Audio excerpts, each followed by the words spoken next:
Thank you so much, ladies and gentlemen. I'll now hand our program over to our moderator for the panel discussion, Mr. Brett Hooker. Let's give him a round of applause. Thanks, Michelle. And as Michelle said, we've got quite a few questions already text through. If you've got some late ones, text through to 473. We're also going to have some roaming mics around the room, so if you've got a question, just put your hand up and we'll get a mic over to you. We've had such a good day today that we've run over, so we've only got 45 minutes for this session. Obviously, we've got all our speakers from this morning up here, so we'll try and get through as many questions as we can. And I'll kick it off with Tom. Tom, first question for you. When we make that 1% change, how can we ensure that we sustain the change? Hello.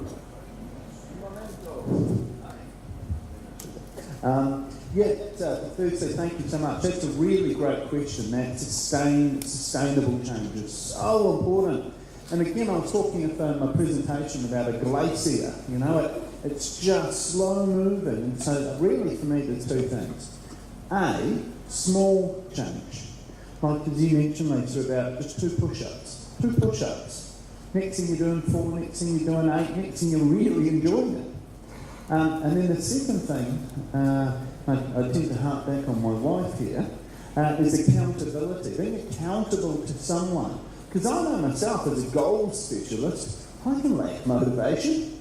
It's embarrassing. But, you know, if I have someone accountable in my life for me to achieve a certain goal, bam, you know, that really makes a positive, huge difference. And I'm sure many of us here have heard of SMART goals, you know, specific, measurable, achievable, relevant, time-bound. But I added an A onto the end, accountable. Because the SMART goals are wonderful, but they're still me being the benchmark of whether or not I can be bothered. While A, SMART, really changes it, because now someone is in your side fighting for you. So, yeah, thank you. Thanks, Tom. Lisa, next question for you. How do you and how can we manage work-life balance? How can we manage work-life balance? Well, you know, I don't think anyone is really that balanced. So I think sometimes that we swing like a pendulum. You know, we're all in with one thing and then we've got to come back. So I don't think balance is doing a little bit of everything. I think balance is knowing when to run hard and then when to stop. So it's good to run hard with your business, but it's very good to have a reason to go home, play with your kids, have a lovely dinner with your wife or your husband. It's very important to know where the boundaries are. So one thing I'm learning in my own life is to have a little bit more margin. Make sure I don't fill up all the spaces with work, otherwise then you will be completely out of balance. And because I tackle a lot of things, I've had to learn to be very present. Wherever I am, be there. So when I'm at work, be at work. But when I'm with my husband, be there. When I'm with my children, be very present. Because I do know this, you can't have quality time with your kids unless you have quantity time, because quality comes in the middle of quantity. So you can't shortchange your children and say, I'll just do a little bit. You've actually got to say no. So if you want balance, you've actually got to figure out where in the month am I going to get all these things done, not where in the day. And if your family allows for it, then where in the week. But balance is going to be an ongoing challenge for most of us, and it's figuring out what you will not compromise. You know, what will I not do to my family? What will I not do to my partner? What will I not do to myself? And sometimes that's really the tipping point to help you to know when to say no at work. Thank you. Connor, we had lots of questions about AI. This one is innovation in farming. Are we going to see AI in agriculture and more modified foods? Short answer is yes. And the reason we will is because there's an enormous amount of money going into But I think there's two areas of application we're talking about there. One is AI in terms of our farming systems, and there's actually a whole lot of positives about that. So, for example, AI is being used for identifying weeds and then placing the weed spray just on the weeds and not on the soil in between the weeds. So that's a very helpful improvement of productivity and an enhancement of existing systems. In terms of it's not in terms of protein and what we eat, that's a bit more of an unknown about where that's all going to head to. But absolutely, there's going to be change because there's money going into it, and consumers want it. If they didn't want it, it wouldn't happen. But they do want it, and people want to invest in it. Thank you. Ian, surprisingly, no questions about the India-Pakistan test where you take it. I think we'd all like to hear more about that. But this is an interesting question. How do we stay innovative as we get older? You get the front one. Yeah. I mean, I can only speak for myself, I guess. I mean, there are a couple of things. This life balance, I think I've been really fortunate in that we, as I said in my talk, we only do things in life. We've set up a company where we are driven by challenges, but they're challenges that everybody really buys into. And so the balance of life, it's as much fun as work as it is at home.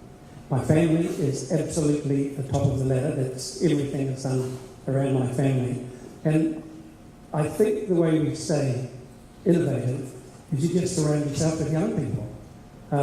And keep the curious part of your mind alive. One of the things we've seen in the prison project I talked about is that I firmly believe that the prisoners that were there were probably in families that miss that love and that interaction that happens in those first 100 days, 200 days, that are so important. And so they're on the downside straight away. And so the education system didn't work for them because their curiosity had never been fired. I think what we've seen in the first testing we're doing with this new technology, I believe I've seen curiosity being fired again by this technology. And that is really astounding. And when you see things like that, you're never going to let innovation go away because it's always really exciting. Yeah, that's awesome. Thank you. Minister, this morning you spoke about the skill gaps in specialised areas here in Fiji. The question is, how do we attract Fijians living overseas with specialised skills to return to Fiji and fill those gaps? By offering multiple citizenships, which we did. As you know that after the 1987 coup, we did not allow dual citizenship in Fiji. We used to have dual citizenship, so it stopped, I think, a year or so after the 87 coups. We've recently, of course, past probably, I think, about 5-6 years ago, allowed for not only dual but multiple citizenship. So there are a lot of Fijians who have migrated from Fiji post, in particular, 87 and 2000, etc. And they've gone to Australia and New Zealand and other places, more or less so perhaps to the west coast of North America. And we're now seeing an interest because people feel that they have the best of both worlds. You talk to many Fijians who've actually come back and they've said, I've always been a Fijian at heart. I spoke to somebody just minutes ago who was saying that. So I think by having that level of comfort for them, we can attract them. Of course, the fact that some people also find it quite interesting and challenging coming to a new space into the economy in Fiji. They feel that they can share. And of course, there's good money to be made if you are specialized in a particular area. We're also seeing that there are some Fijians who are coming back to Fiji because they want to set up their holiday home here. Some people want to escape the winter of Canada or Australia. So they build a home here, so they spend some time here, some time offshore. Some of them, of course, share their knowledge. Some of them are retired. But we like, of course, all those people who are already in the profession and already working to come back home. And I think that citizenship actually has open up the door, but also, consistency in policies, etc. is very important. Thank you. This question here, this is open to all the panelists actually. How do SMEs leverage off the Internet of Things and AI to help their businesses and help the Fijian economy? The mic. This is the one pet area of mine, and I've been talking to the banks about this. I think there's a lot of opportunities in the small to medium enterprises, but I think we were able to adopt technology for them and make it a lot more affordable for them. I'll give you an example. There are many people, for example, who have been assisted by government through this microfinance grant, the $1,000 grant. So people have set up nurseries. Some people become florists, etc. Now, we have a lot of Fijians working offshore.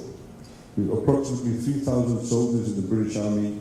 We have soldiers in the Middle East. We have people who work as caregivers in the West Coast of North America, people in Australia and New Zealand. Now, one of them, for example, it's their mother's birthday. They want to send them flowers. If we had the small businesses having access to internet services, having a web page, having a payment gateway, they could actually order the flowers. So if I'm from Nassori originally, my mother lives in Nassori, there's a florist there, I should be able to go online, I'm in London somewhere, I can order the flowers, I pay online, I'm giving business to this small business in Nassori. The banks currently, with due respect to them, make it very difficult. They have not really ventured into this space. It's very expensive. Last year I was quoted that it would cost about $20,000 to $30,000. Now, a small business cannot afford that. We recently had our Trade Commission office in Sydney do it within, I think, 36 hours or 24 hours at a cost of $1,200 to the payment gateway in our Trade Commission office in Sydney. Now, if we're able to replicate that for our small to medium enterprises, people even within Fiji would order things. And I think that access to technology is very critical. And this is what I talked about in the morning, that business houses need to get on board too. And the banks play a very critical role in that respect, and they need to get into that space. So I think we can help small to medium enterprises do things like that. And of course, a lot of tourists. I mean, they'll come to Fiji, they may see somebody, a lady who is selling handicraft, they may like a particular way she does the necklace. If she has a web page, and they can probably go and order some more when they go back home, and perhaps some relative of theirs who like it, she can order some more very quickly, or he can order. So I think that's very critical. Just one thing for me, I've got a number of small to medium businesses myself, and I know about 10 years ago, 15 years ago, I started a business called cv.co.nz, right, CV started up. And everyone, there's a lot of other competitors out there and so on. And I had to stop and be intentional about how I'm different using technology. And so I added a whole lot of sort of unique approaches to things that, you didn't need to be a rocket scientist to figure out. You just sort of went around other people's websites, had a look and compared and think, what would be a bit sort of cool? And so firstly, taking time. Then secondly, implementing that. Within 2 years, we became the top business of its sort in the country. And then 4 years later, we'd written CVs on every continent of the planet, including Antarctica. It's just crazy. But again, being intentional and hunting down these things, because we sometimes get lost in just doing the job. But if we can stop and be intentional about research and then just throw ourselves into it, it doesn't need to cost a lot of money sometimes.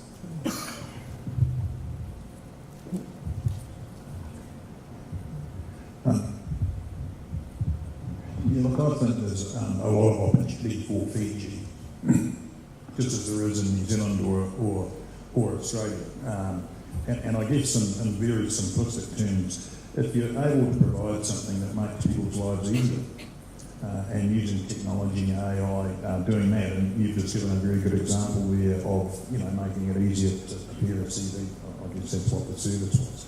In terms of the food and ag and food sector, engagement with the customer and making it easy for them to understand what's going on in the production system, what's going on in the food, and as I was sort of mentioning, providing the story and the information so that they can make a more informed decision.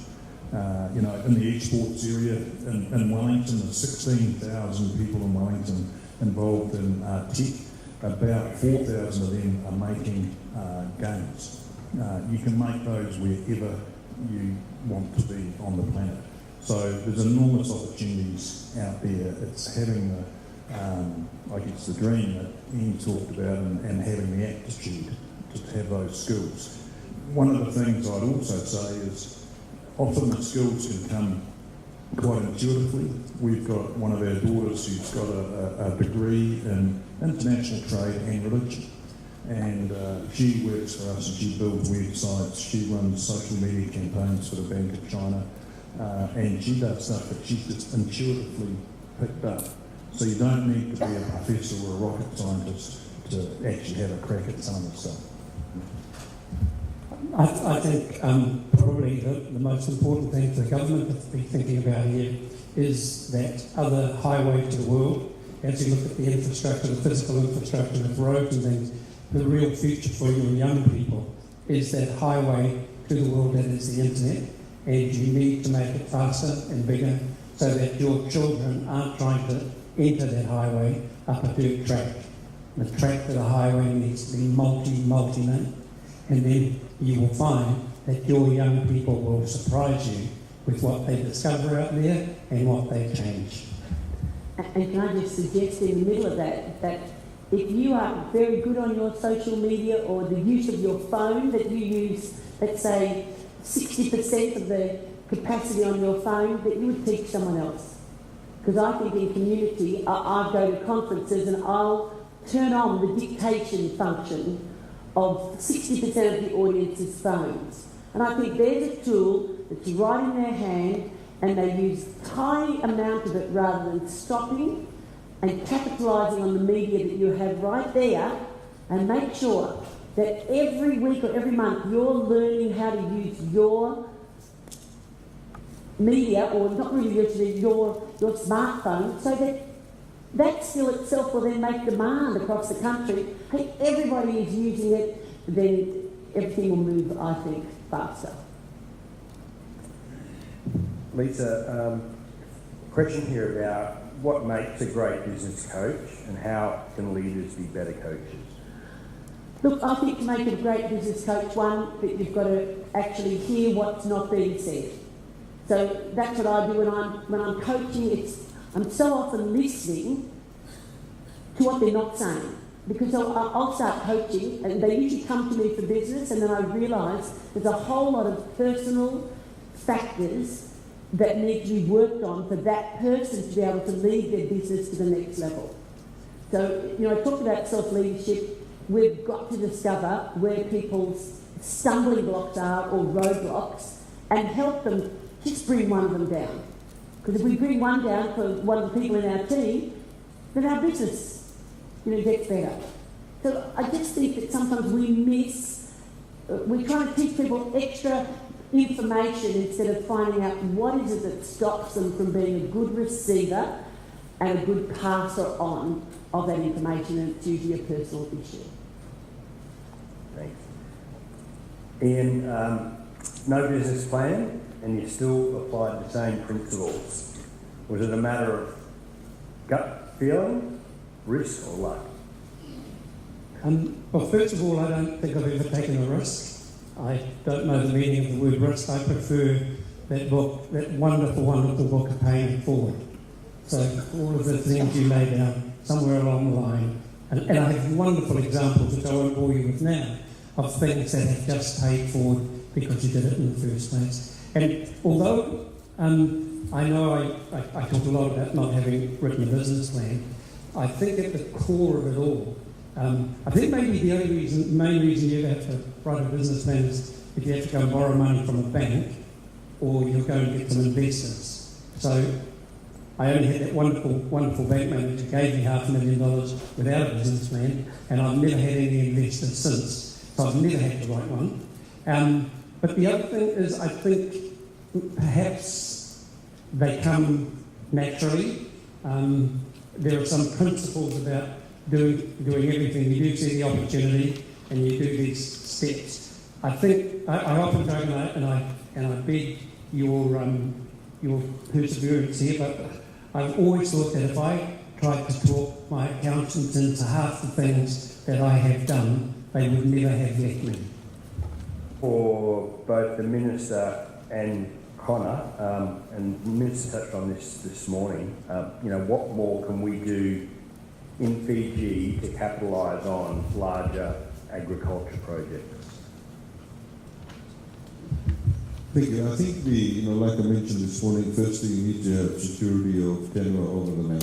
That's very important. And of course, we need to have access to finance. That's also very important. And we need to think again outside the box. There are many opportunities. In fact, we've also sort of narrowed ourselves down in terms of what we can grow. There are many agricultural products that, I remember as a kid, we used to eat a lot of pomegranates. Pomegranate is an in thing now. You go overseas, everybody wants to give you pomegranate shot. And you go to Sydney. It's the new superfood. Even things like what we call seitan, which is more, I think they call it the superfood now in USA. Moringa. That's what they call it, moringa. Now you get moringa paste, moringa tablets, moringa powder. Now, if we actually had people who could think beyond the traditional way of looking at things. I mean, we have jackfruit in Fiji that people don't even, they call it utomi India. These things have been growing in Fiji wild, but nobody actually has taken advantage of it. It's canned. You go to Malaysia, you go to Thailand, you go to Singapore, at breakfast you get jackfruit, ripe jackfruit for breakfast. Our hotels don't even serve that, and it grows wild. But the problem, of course, is in the agricultural sector, many of what we call local or indigenous fruits and vegetables, we actually don't have orchards of it. I mean, how many mango farms do we have in Fiji? How many, pomegranate farms do we have in Fiji? So we have never taken a sort of commercial approach to agriculture and what we call, the top end, the top value fruits and vegetables. We simply are doing the same old thing over and over again, but there has been no concerted effort to actually have orchards or farms based on a lot of opportunities. And you go to Sydney, you go to Coles supermarket, you buy a mango from Ecuador. Now, I used to live in Sydney. And sometimes you hang out for mango and it costs you an arm and a leg. But you buy this mango, it's brought all over from the other side of the Pacific Ocean, from South America. And Fiji is just nearby. How come we have not been able to do anything like that? Again, it's perhaps, things like consistency, supply, all of that, the chain of supply is not there. So I think there's a lot of opportunities. And I would also urge a lot of entrepreneurs. I know many entrepreneurs here today, they may be, for example, selling duty-free products or in different areas. But if you look at the history, most large entrepreneurs in Fiji are family-run businesses. And when they started off, their father or grandfather started the business, they were doing something completely different. Today they may be dealing in foods, but they started off selling clothes from house to house. Or they had a grocery store, they've got factories now. So the same, we're urging them to use the entrepreneurial skills and actually get into the agricultural space. And I think that's what's required. And we also have a very, one last point I'd like to make before I hand over the mic. We do not have what I call large-scale approach to agriculture. Even if you look at the sugarcane industry, till today, it's sort of small farmer holdings. Everything is basically small farmer holding based. A couple of companies like Joe's Farm people have sort of started commercial farming in that respect. They've got greenhouses, etc. But they're only one or two examples.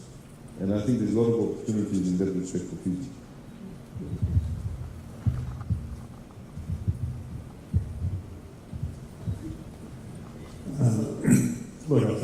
Minister's covered that question off very well, but just in addition to what he's said, like I know in Rwanda, which is about the same size as Fiji, one of the biggest barriers for them is transport costs.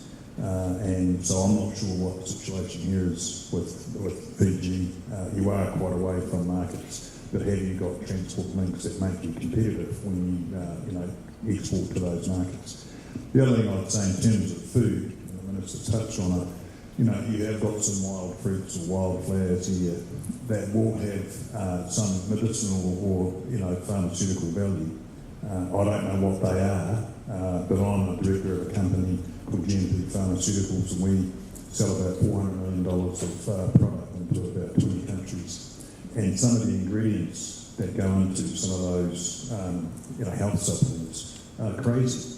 I'm sure you've got some crazy ingredients here that would work just fine, and customers would be very happy to purchase them if they understood what they were going to do for them and their bodies. Can I just back on the business plan, one of the things that we are always very clear of is the why. We always ask, so why are we going to do that? And the why can be all sorts of things. The why can be because no one else has done it. The why can be because it looks really exciting. It's really interesting in our company, the why has never ever been because it's going to make a lot of money. It's always driven by something, but we always know why we're going to do something. Ooh. Oh boy, okay, that's a great one. I'm going to do 2 press-ups.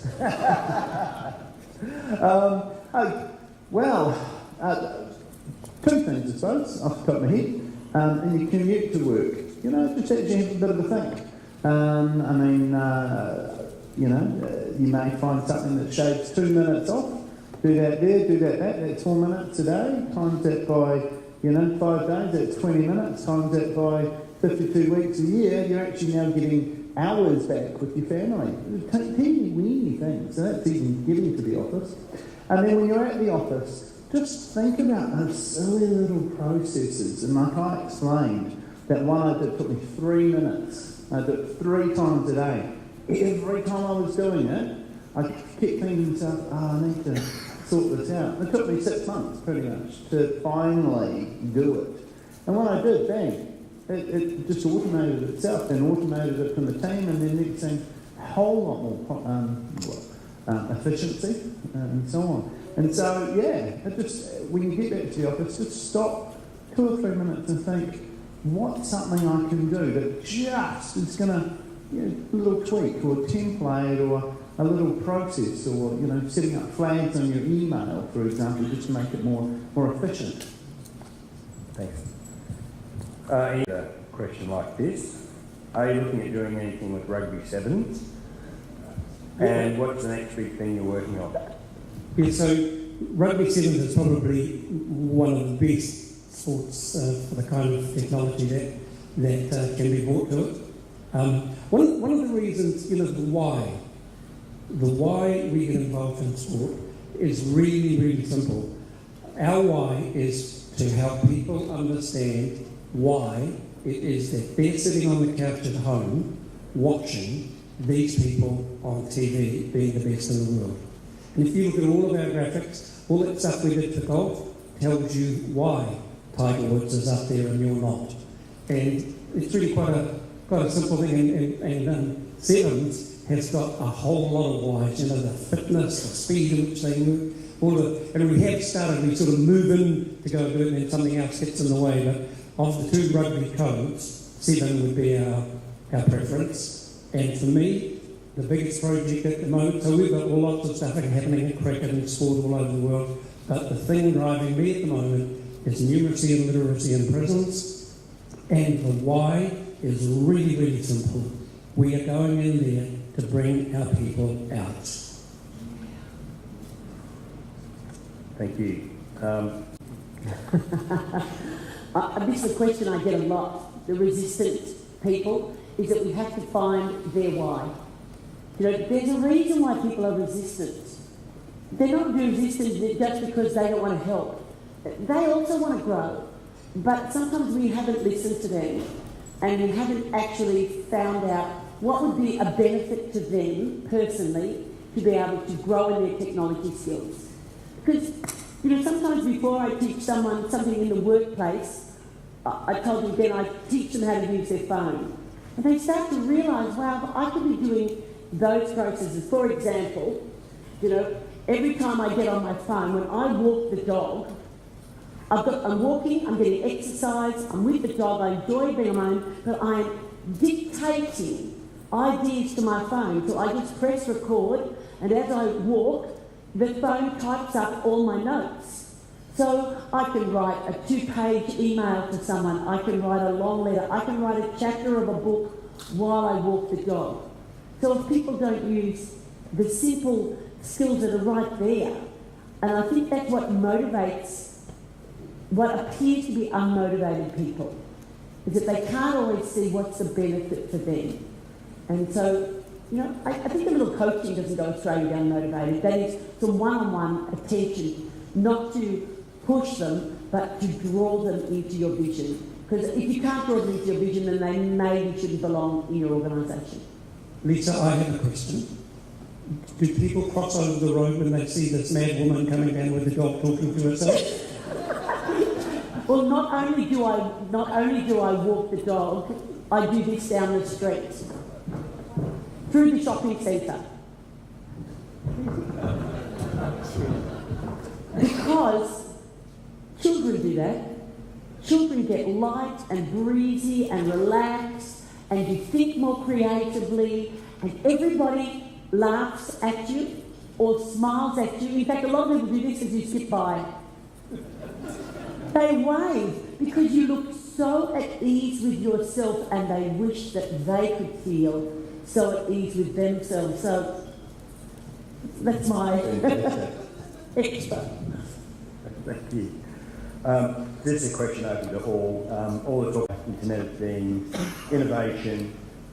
What does that mean for job prospects for future generations?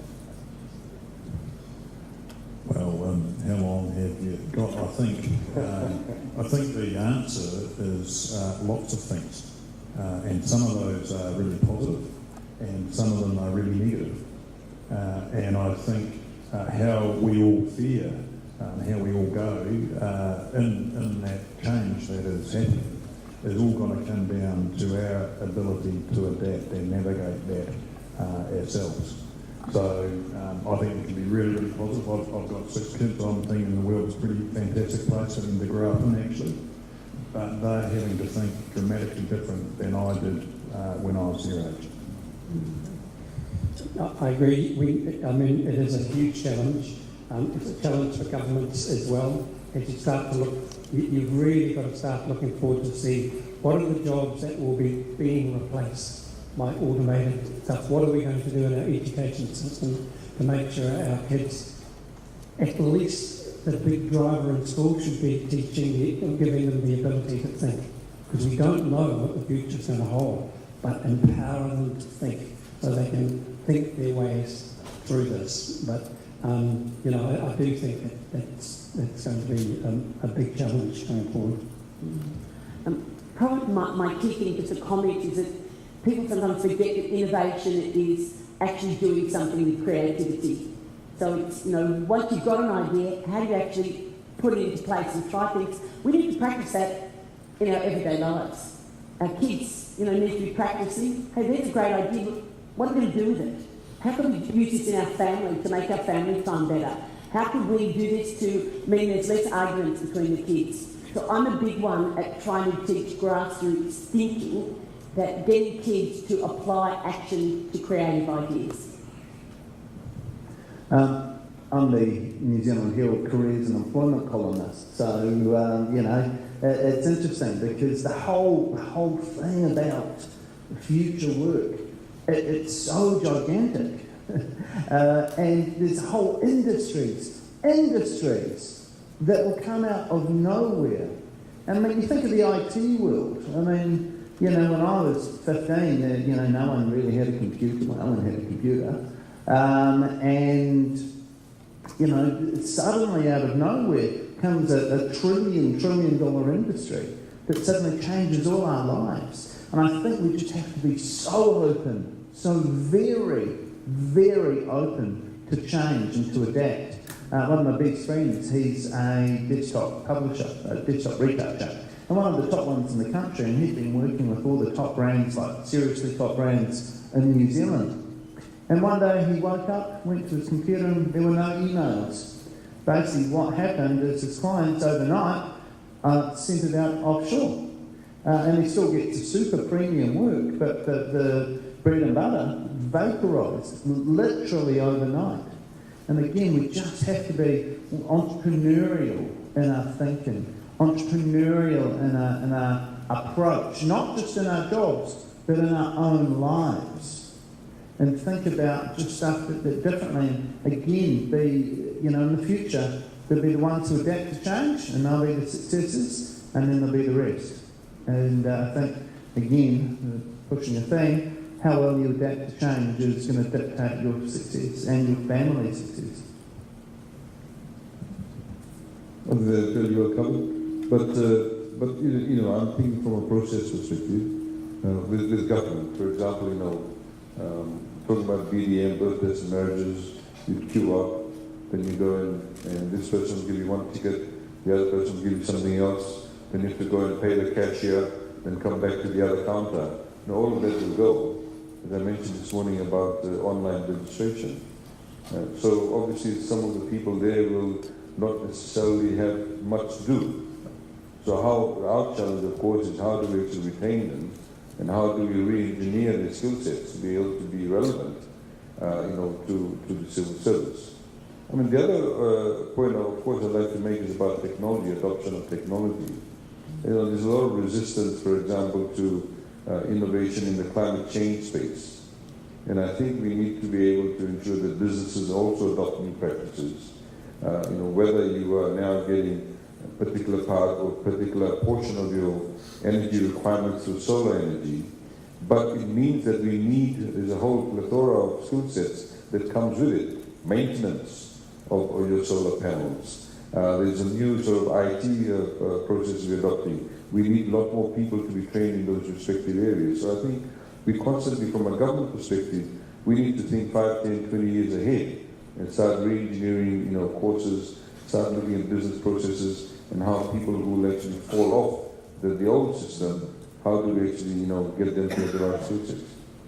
I think, if I could just reintroduce that Māori perspective, the world vision, that it's our past that lies in front of us. The paving stones today, we see every footstep that brought us here.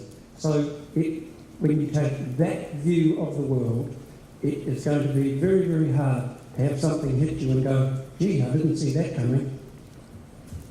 I think, too, as a further step, one of the things I was trying to get across earlier in the day was that we're humans. We've been around for a few million years, and we've sort of coped with a wee bit of change before, and we have got the resilience and the ability to do it. I'm not scared about it. When the wheel turned up, that was a massive change for people who lived at that time. It made a whole lot of people redundant. The guys used to carry things on their head and on their shoulders, suddenly went to a cart. What was happening to their lives? They all lost their jobs. The wheel was like an Uber driver, coming into the traditional taxi guys. So I'm very positive and very constructive about humans meeting the challenge that technology is bringing to us, because we've done it before. We've got a track record of success, and that track record will continue. So I'm not anxious about it at all. But I think the point to make, Kodak no longer exists. Because Kodak did not have the ability to actually recognize changes coming and to be able to reconfigure their business. In fact, the story that I heard, that somebody told them about, a digital photograph, is now nobody's going to take this, nobody wants to take these digital photographs, they no longer exist. So I think we need to be, even as businesses, you need to be able to ensure that your ability to perhaps foresee the future, but be able to adapt. Because if you don't adapt, you get left behind. The difference, of course, a few centuries ago was that things change very rapidly now. In the same way, for example, people in Fiji only about 8-9 years ago, most people did not have mobile phones. Today everybody has mobile phones.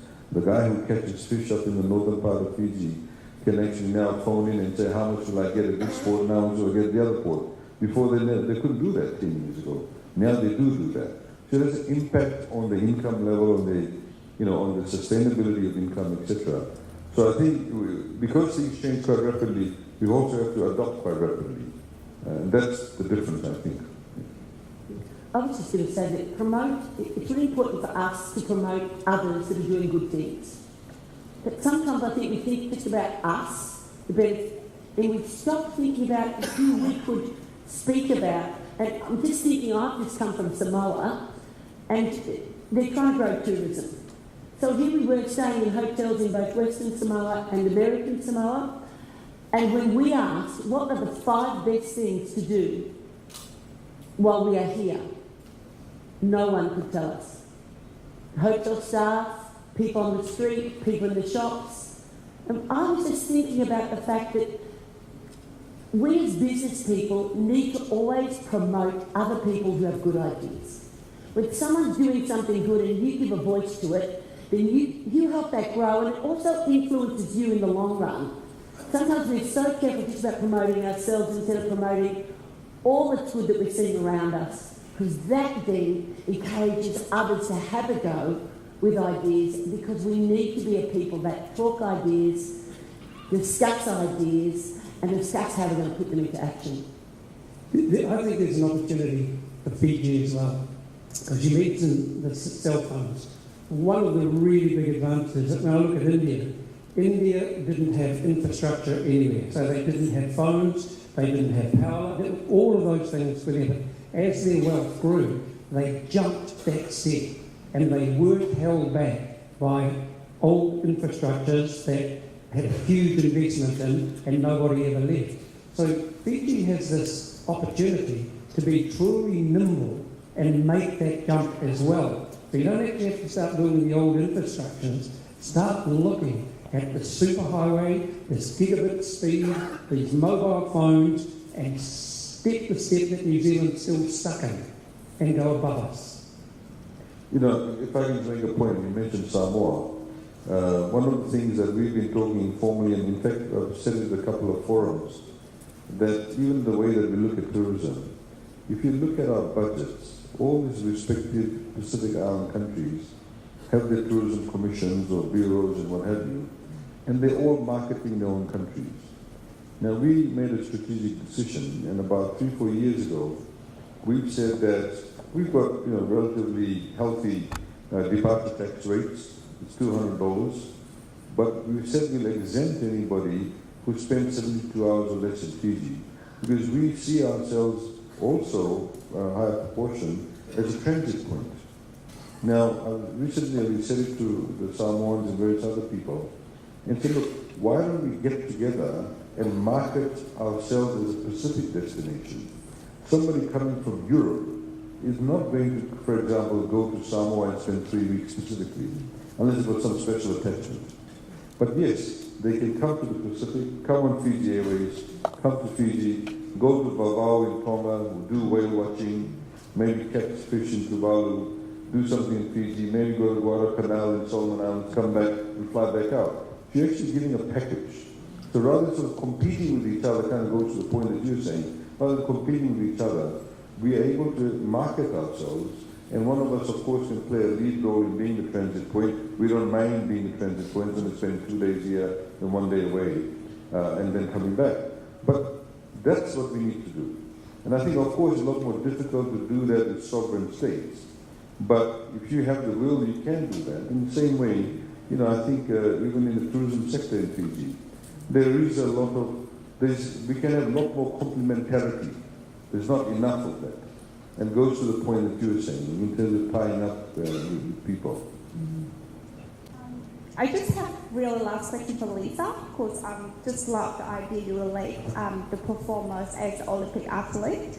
So the way that you perform and, with the 100% principle as well, they always have a coach. So after they perform, after they compete, they always have a coach to distinguish what is missing in their performance, so they can bring into the next games, they're going to win the gold medal. So as you, the person who coach everyone, how can you have that facility or some way to distinguish your own performance?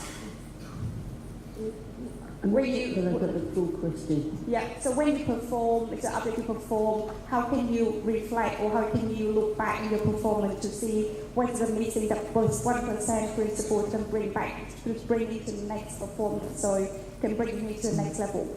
Mainly it is self-reflection, so all of us should be self-reflective. Yeah. That's a really important thing. Like when you've done a presentation, you should stop and think, oh, how can we do that better? When you had a meeting with your staff, how could I have made that more interesting? What could I have brought along? With an athlete, we can immediately look back on their performance and, with a football match, we can look at everything that happened. But we don't record what we do in business. And let me just say the difference between sport and business, it's not always a good analogy. Because in sport, you practice a lot and perform a little. But in business, we perform all the time. And when do we stop and practice what we need to do better? So if we don't make time out for training with our staff, for meetings like this with our teams, if we don't take our people out of work and have some time and build the team, then you're kidding yourselves if you have a team. And like a really good leader always has one-on-ones with as many of their key people as they can, even if they do 30 of them over 2 months. Just 5 minutes, 10 minutes, because those relationships are what build trust and the ability for people to run with an idea. So, to keep the performance up, we've got to have somebody that actually cares enough about us to ask us the tough questions. So a little bit of coaching is important and a lot of self-reflection. Yeah. So always ask yourself the question, what should I do, or what I can do later in the future, so that will bring to the next level of performing. Yeah, and I look forward to having a drink with you and giving you more ideas. Sure. Thanks. Thank you. Any more questions? Paula, it's been great to be here. Really enjoyed the day. Really enjoyed the other speakers section. Thanks very much for that. I'm very positive about the future generally, and I think despite the challenges that we have, we've also got massive opportunities, and if we've got the right attitude, you'll all go a long way. Yeah, I agree as well. There are some tremendous opportunities out there. I'd like to just make a comment about today. I've said here, it's been wonderful hearing other speakers, because quite often you go to some of these things and some of them can be really boring. But it has been a great lineup, and I do have to acknowledge the Minister, because if this was a conference back in New Zealand and the Minister had opened it, he would not be here to close it as well. So Minister, thank you very much for taking that interest as well.